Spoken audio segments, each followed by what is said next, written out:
Good day, Dragon Slayers. This is Dr. Tom Bittker, and my colleague, cousin, and esteemed biblical scholar and attorney, Michael Dallen, is joining me. And for those of you who are new to this program, we are authors of two books. One is Dragon Slaying, which is a book about recovery from trauma, and you can catch it on Amazon for a few bucks, or if you want to read it free on Kindle, I'm all for it.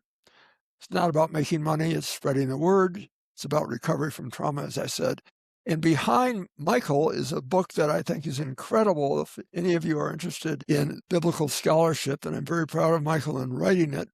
In fact, I said, kid, you're going to be something someday, I said on reading the book. And the book is The Rainbow Covenant. Shit, excuse me, sorry. What'd I just do? Sorry, Mike. I fucked up. I pushed the wrong button. Hold on. Let's start over. I'm an asshole. There we are. Celeste or Mark, if you're editing this, or whoever's editing this, please eliminate the last screw up. Let's continue on.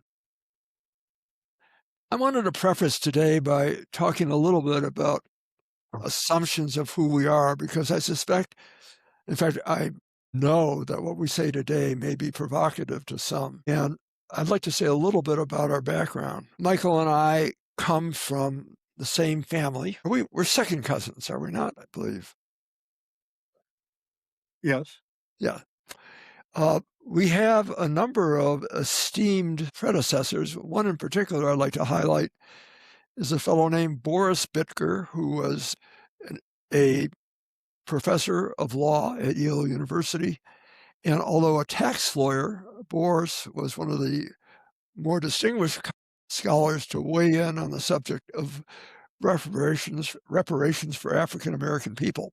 I don't agree with his position, but it was eloquently argued, and that's the tradition we come from. We have always identified ourselves with, until recently, the Democratic Party. Michael, I know, has been very active politically on behalf of the Democratic Party. In earlier days, I was out in the streets protesting the Vietnam War, demonstrating for civil rights. At one time in high school and college, one of my best friends was the late Tom Hayden.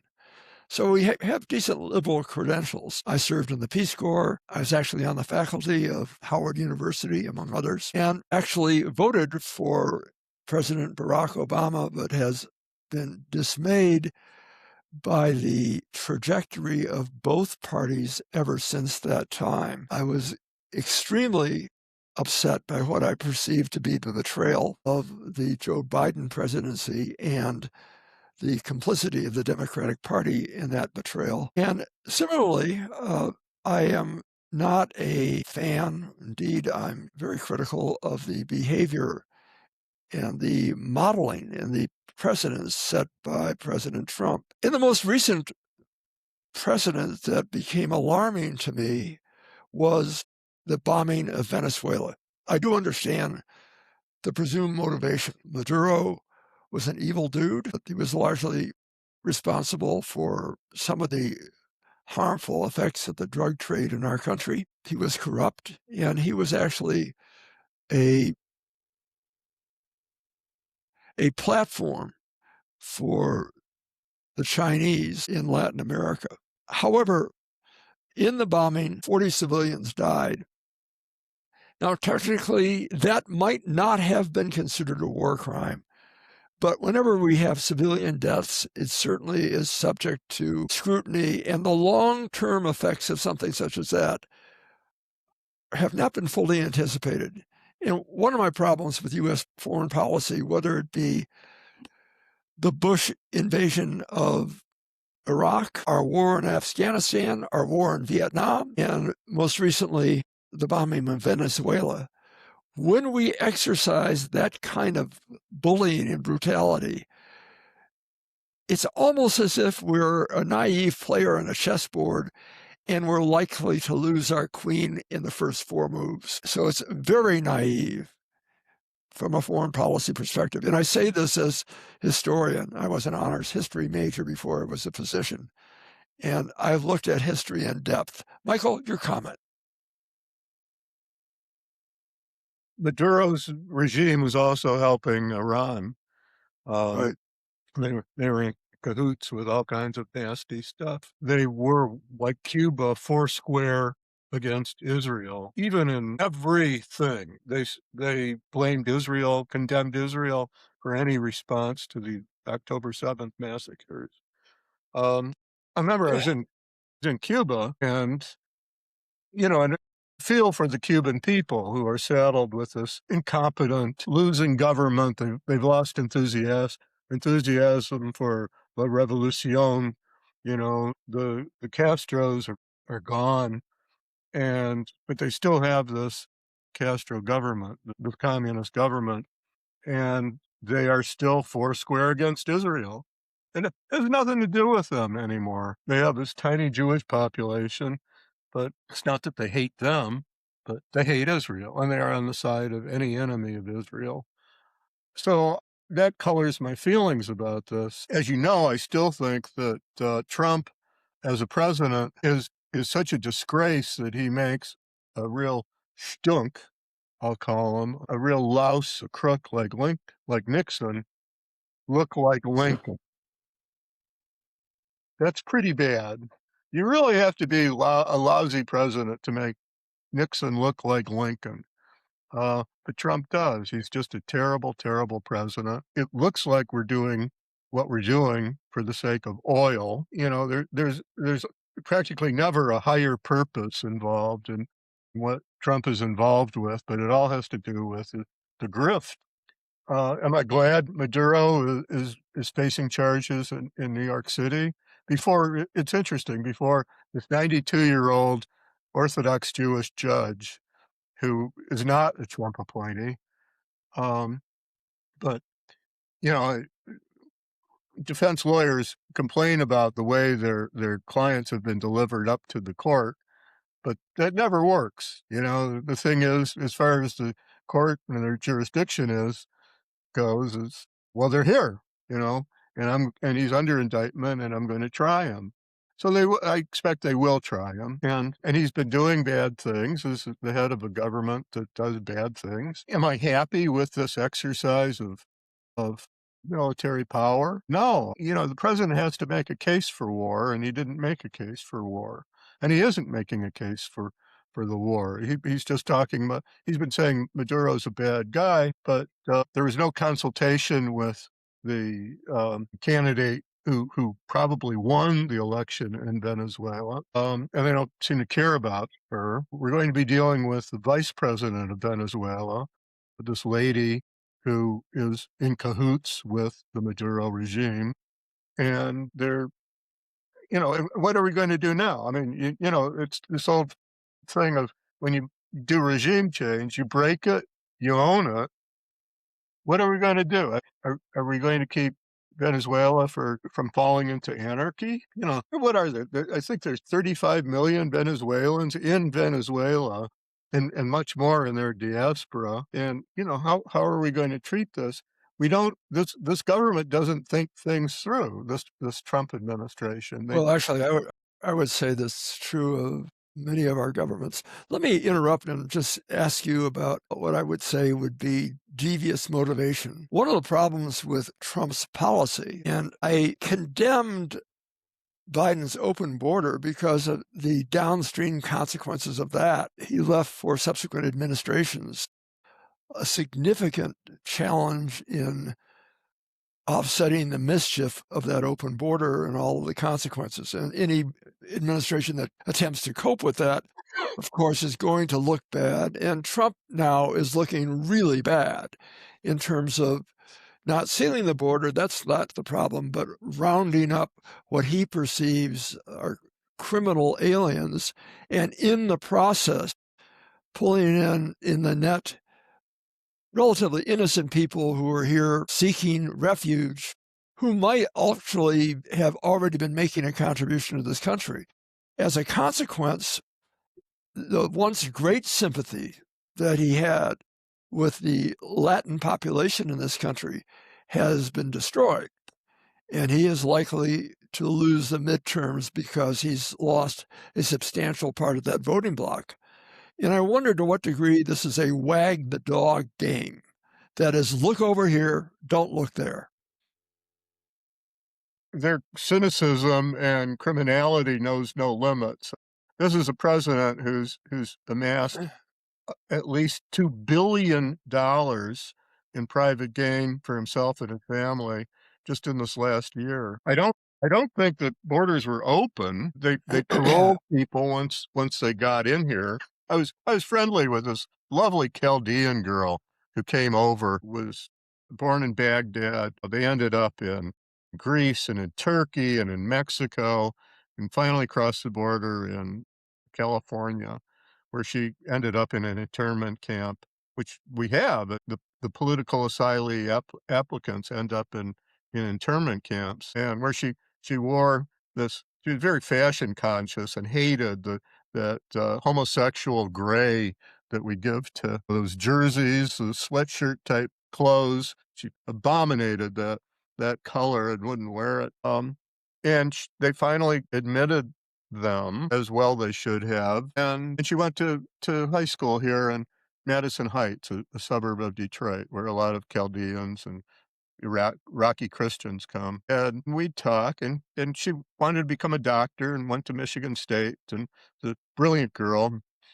Um, and I remember she was giving a talk on Korematsu, the famous case where the Japanese were interned, and she accepted guilt on herself in terms of, we failed. We did not do right by these people. This was wrong. It was criminal.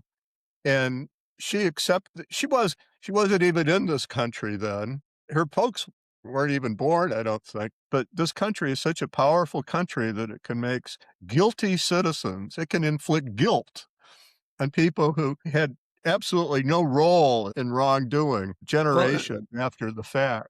it was Mm. suggests that she's a very responsible human being because what she's doing is she's saying, I understand the evil that this country has committed, and I embrace that as part of the total package. And Yes. if there's a lesson from that, it's we shall not do this again. But we don't seem to learn that lesson very well.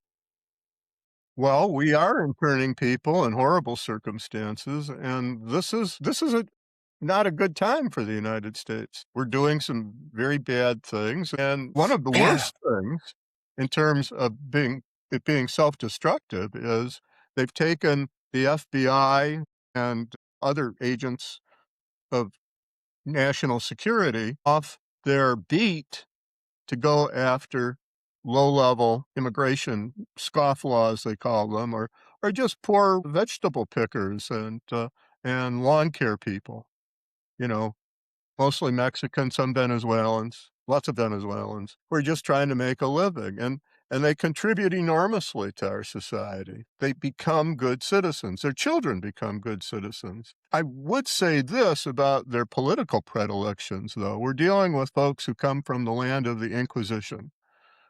They come from a land where the Jews have been excoriated and expelled since the reign of the great Catholic kings in about 1492, when the Jews were expelled from Spain and then later from Portugal. And they grow up in societies that abominate Jews, castigate Jews, where the church, the Catholic Church, abominates Jews and is empty of Jews, and that poisons society.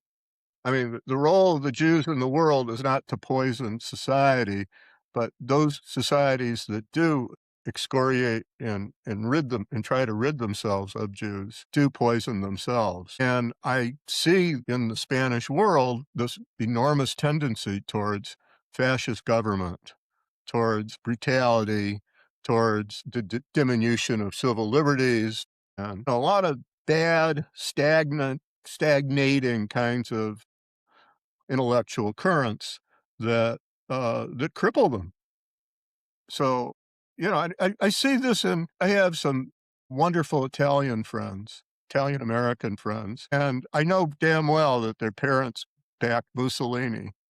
They liked Mussolini. He was their kinda guy. There were a lot of Jews who liked in Italy who liked Mussolini until he adopted the equivalent of the Nuremberg laws in 38 1938 against him. But they liked the way he supposedly made the trains run on time. He didn't actually, but that was just part of the myth. Um, but these authoritarian, irresponsible, lawless governments are not good. They're nothing to support. Um, and the Italians got it had a yearning for it. They liked it, and they have a tendency towards this kind of thing, or towards, on the other hand, extreme left-wing authoritarianism, communist and vicious social authoritarianism, on the other hand, in the Spanish and Portuguese world. Michael, let me interrupt and just say that weaponizing government agencies is not unique to Pre President Trump and the Republican Party. I'm aware that a fair amount of energy was expended to uh, find Trump guilty for a variety of crimes that may have been a misplaced priority. And I personally have been a target of politicized IRS when in the second campaign of Barack Obama, when I got disillusioned with the fundamental transformation of America and what effect it was having on the medical care delivery system that I cherished, that I became the target of the IRS only to learn that they relented when they confessed in May of, I guess, 2013 that some of the IRS agents were targeting right-wing groups. And I have never considered myself, given my background, a right-wing group. So I think both sides have been guilty of that indiscretion. Let me leap forward in something that you know well, and that is one can't ignore biblical prophecy at these times. And if there ever were a time to think that this may be the end of days, and I'm sure there are multiple times when we think about the end of days, this is one time. Tell me how you come down on that, and in particular, in the Bible and what has been termed revelations and what I'd like to term revealed wisdom. I like your perspective on that, Mike. Well, apocalypse means the revealing, a revealing. I don't expect end of days. I don't expect us to come to the end of the calendar. I mean, that's not in the works.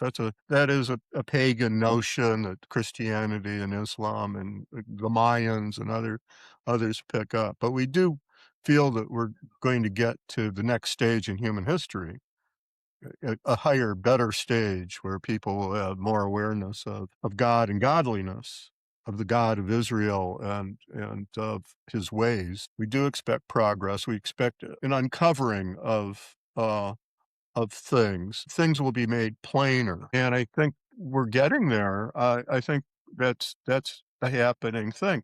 Islam has pretty much taken it into its head. Not all Muslims are behind this, but the Organization of Islamic Countries, the Arab League, all the 57 countries that are mostly Islamic, um, the Arab League, they're all adamant that regarding the Palestinian people, so-called, these people who insist that the land of Israel, the little dinky, I've talked before about the little dinky New Jersey-sized land of Israel is really theirs. It really belongs to them, despite the teachings of the Quran itself, that Allah has given it to the Jewish people. They don't care. It's theirs, they insist, and they have magnified, they've expanded their numbers so that what were a few 100,000 people, a smaller group than were the Jews who were expelled from the Arab countries, the Muslim countries, about less than 1,000,000 people. Now they're about 4 or 5 million. The numbers jump around in front of you. And with the world's highest live birth rate, they're subsidized by the Qataris and the other petro-Arab countries, the Emirates and Saudi, Iran, you know, oil goes into this. And they have enormous, crazy high live birth rates. They're going at geometric rates, and they all insist that Israel is the only place where they can go. That is to say, Palestine. It's theirs. Well, if that's it, then Israel is cooked. So we have these obvious movements afoot. The Jews don't have anywhere to go, and it's ours, and it is prophecy makes it clear, the Torah makes it clear that the whole much of the point of Judaism is to make this land a Jewish land, to settle this land, to inherit it, which means also to disinherit any foreign claimants to it. If they can't accept that this is a Jewish land, the way France is French land, Germany belongs to the Germans, say, they don't belong there. So it's coming to a head. I mean, these powerful forces are growing larger and larger. I think that the other peoples of the world have been romanced by the idea that the Jews are evil imperialists, they're white colonialists. But, that's risible stuff. That's just not true. I think there's one thing that moves me. That they say that the only scripture in the world that becomes more attractive to people the more they know it is the Hebrew scripture. The more you get into it, the more you know it, the more you learn about it, the greater it appears. If you just come at it in a casual way, it just seems like a farrago, just a mass of nonsense. But get into it, study it, treat it on its own, in its own terms, and you see what Nietzsche called the divine book of righteousness. That's scripture. I think the thing is the same with the Jewish people. If you just see them from a distance, if you believe what other people say about them, if you believe that Jews are just money, or that we're these animalistic monsters that are the scourge of humanity, that's one thing. Or if you think they're just another people, that's another thing. But there are reasons to believe that the Jews are designed to be a prototype for the rest of mankind, a model nation. You look at the Nobel Prize winners, you look at the Menken's chief poets, chief dreamers of the human race, and beyond all comparison, the human race's greatest poets. The more you get to know the Jews, the more you see that there is something here. And I think the nations of the world, as they come closer to the truth, will come closer to the truth about these things instead of being pushed further and further away from them. And I think they'll see the emptiness in the claims of the Palestinians to be the 100% exclusive owners of this little land.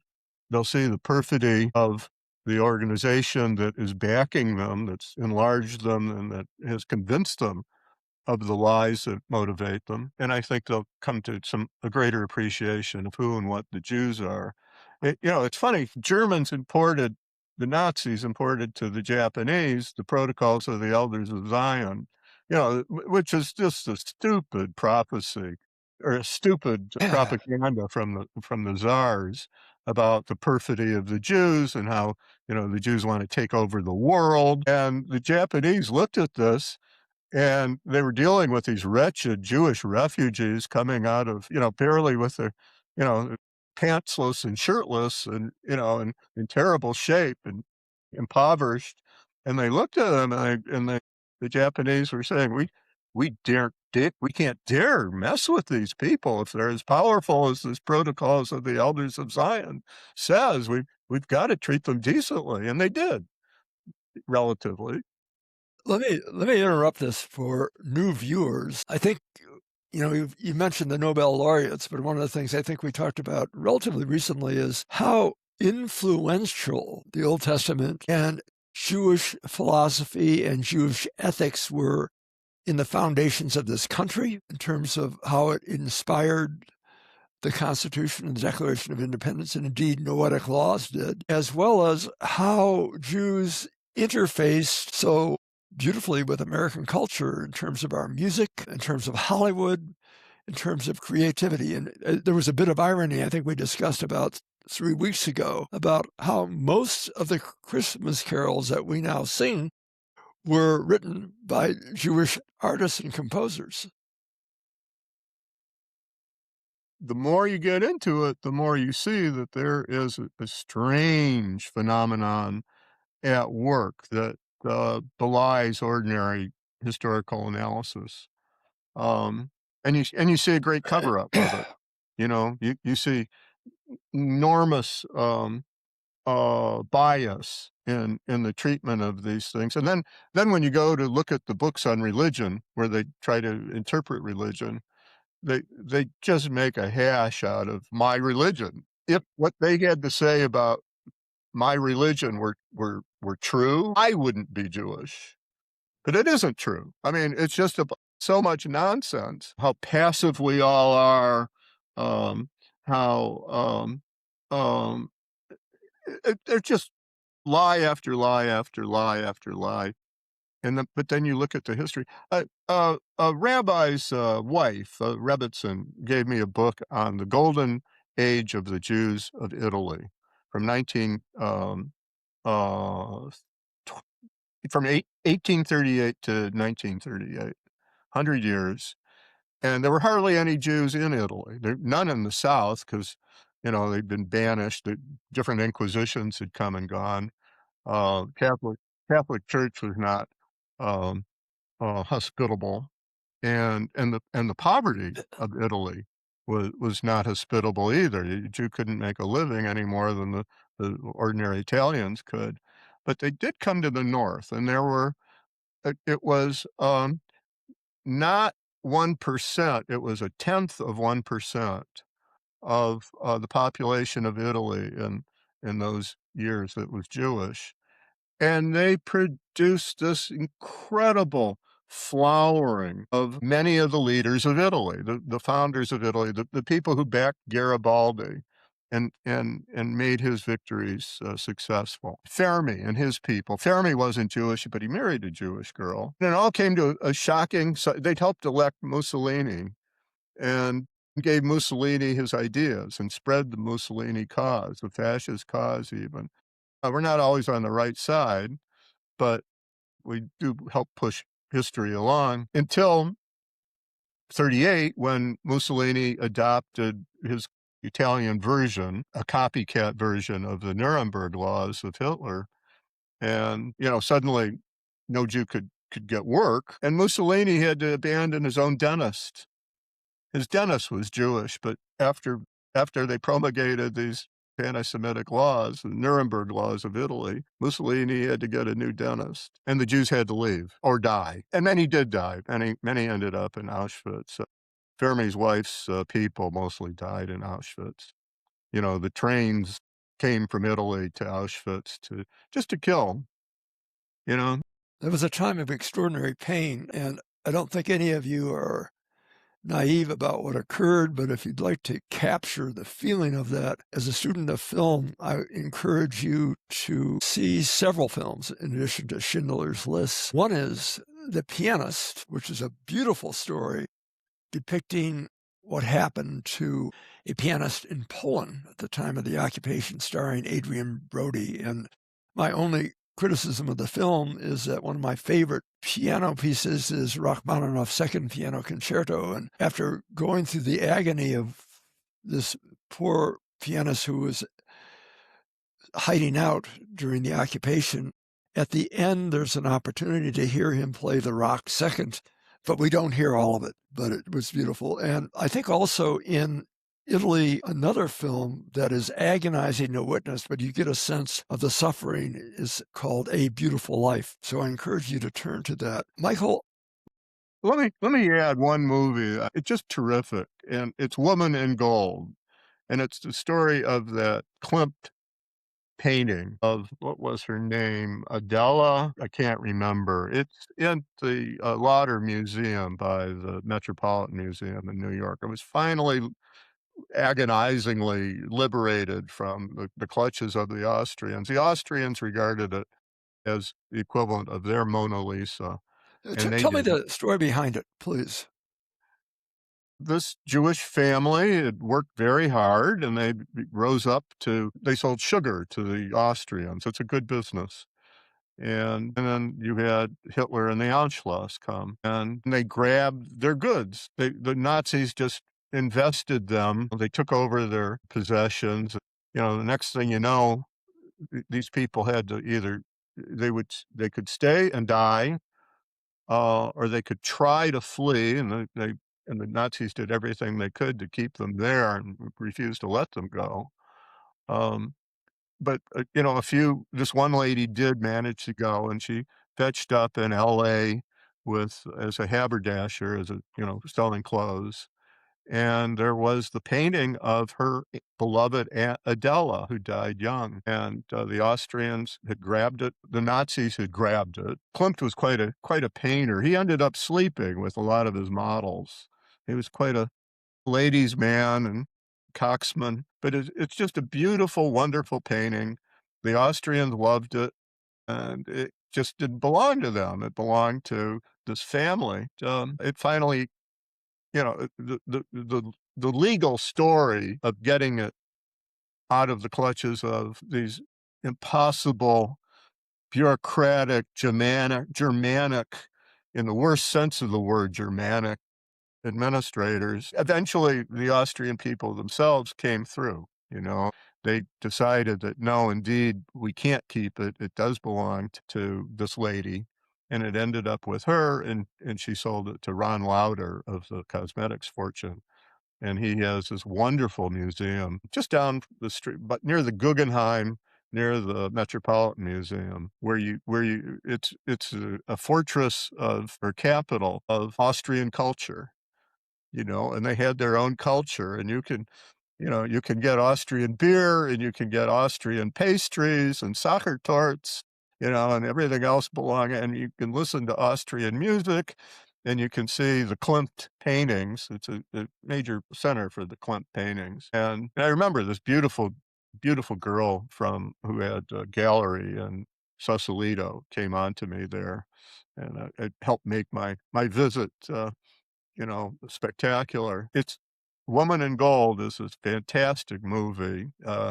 and if you're interested in law, and if you're interested in what happened with the Austrians and what happened with the Anschluss, the absorption of Austria by the German Nazis, you see these bourgeois people, these comfortable people, suddenly turned out of their houses and forced by jeering mobs and Nazis to scrub the sidewalks of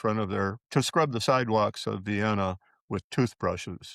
Just horrible, meaningless humiliation. Kind of like the Cultural Revolution or something like that. Just unfiltered cruelty. Um, I remember not long ago, I love the obits in the New York Times, and it was a lady who had fought the Nazis. She was Australian, and she was visiting Vienna, um, when this was during the Anschluss, and she saw what the Nazis were doing, and I was so moved by it. 'Cause she later became the Germans had a word for her, but she operated at night. She worked getting Allied airmen back to their bases. She worked for the war effort.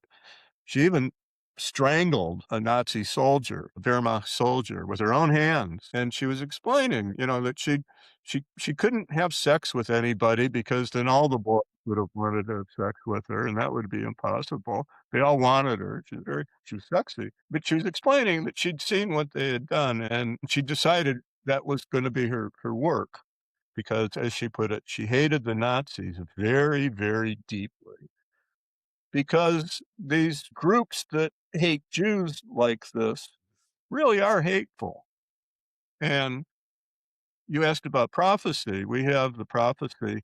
that starts with the 5 books of Moses. I mean, it's the earliest books of the Hebrew tradition, that those who bless Israel, the peace, meaning Israel, the cause of Israel, the people of Israel, will be blessed. It's the major prosperity gospel of the Bible. There really is prosperity gospel. It's a guarantee. You bless Israel, you will be blessed therefore thereby. At the same time, you curse Israel, and God will curse you. You will be cursed. You will end up cursing yourself because you'll be on the side of evil. And this is a historical constant. I mean, you can't look at history without seeing this play out all the time. It's invariable. We've seen it recently with the college kids who were cursing Israel after October 7th. You know, from from river to sea, Palestine will be free. And what they were talking about was eradicating Jewish Israel and supplanting Jewish Israel with these claimants, who Arab peoples, who say that the land is all theirs and the Jews are just imperialist outsiders, foreigners, they call us in our own land. The indigenous people of the land of Israel are the Jews. And so all these people got on the wrong side of this, and they ended up supporting pogrom. I mean, they were supporting rape, murder, mayhem. The women sexually molested the men that they took hostage. It was just a savage, awful thing. Michael, let me interrupt, just get a couple of points in. The first is it has puzzled me that the universal Arab voices that are condemning Israel are very reluctant to take Palestinian refugees into their own countries. Oh, no, that isn't the plan. That's not the plan. This is not a welfare of the Palestinian kind of thing. That's the last thing. What they want is to inflict a particular destiny on their supposedly beloved brethren, which is to pitch them in a war to the death against a people that even they are told in their scripture are eternal. It's a lousy job that they've selected for these people, but they feel that these people should be in it to succeed or die. So they've been delegated the task to destroy Israel. Yes, lousy job, world's lousiest job. Okay, It's not gonna next, work. next I'd like to, because you are a world traveler and you have the capacity to engage people in all sorts of cultures.